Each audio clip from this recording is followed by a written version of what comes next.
4 years ago, Han's mother, Deb Johnson, decided to coach a team of gifted youngsters to compete in a nationwide competition called the First Lego League. They call themselves the Techno Travelers. To compete, they have to build a pre-programmed, self-contained robot that will perform a complex variety of tasks on a standard obstacle course. In 2.5 minutes. It's not as easy as it looks.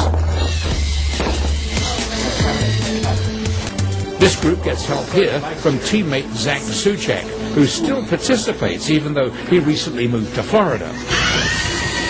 So, from your standpoint, what was probably the single hardest thing for you to have to deal with in terms of this remote?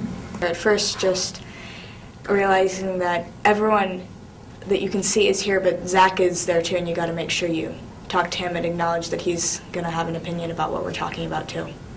The biggest problem was him on days not being able to hear him, where all of us are talking and he can't necessarily be included in the conversation as well.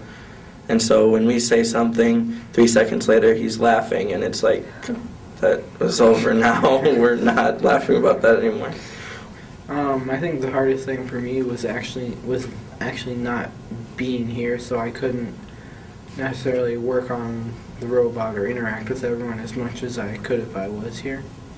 I think the hardest thing is when you're having a conversation about something that's really difficult, and then Skype drops the call partway through the conversation, and then you have to remember, get the call back up, and then remember what you were saying to continue with the conversation. I think the hardest thing is communicating in terms that somebody 1,500 miles away on a computer is going to know what you're talking about. What if we somehow angled the axles upward at a small angle so that the ice core sample would slide back towards the robot, and we wouldn't have to have not axles, but pegs or gears on the ends of the axles? I guess that could make sense since they're tilted a little bit downward right now. Because they'll have the weight on the end. Let's say you guys were starting a team, add a couple more people to your team, and you don't know who they are, but they're in Chicago, and so now they're going to be on your team, along with Zach and you guys now. Tell me how you do that. I think we would try to get connected with them on Skype and then ask them what are their strengths, what are they really good at, what skills do they have that they can bring to the team.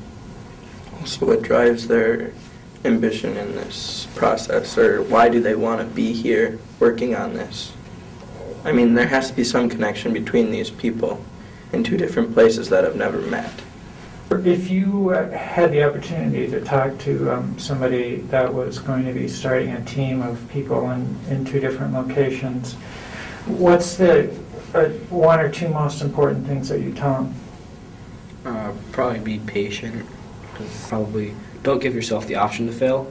Also, you're going to have to be really good with communicating. These kids trying to solve complicated challenges using robots and computer programs, they're also facing a completely different kind of challenge, how to involve a teammate who had to move thousands of miles away. We started looking at ways to communicate over the internet. The team found the answer online using several different programs to communicate and share ideas. And they say that's what this is all about, learning how to solve problems both on the board and in the day-to-day. It's made me think of problems in just a different mindset. And the skills they've learned here will carry them into the future.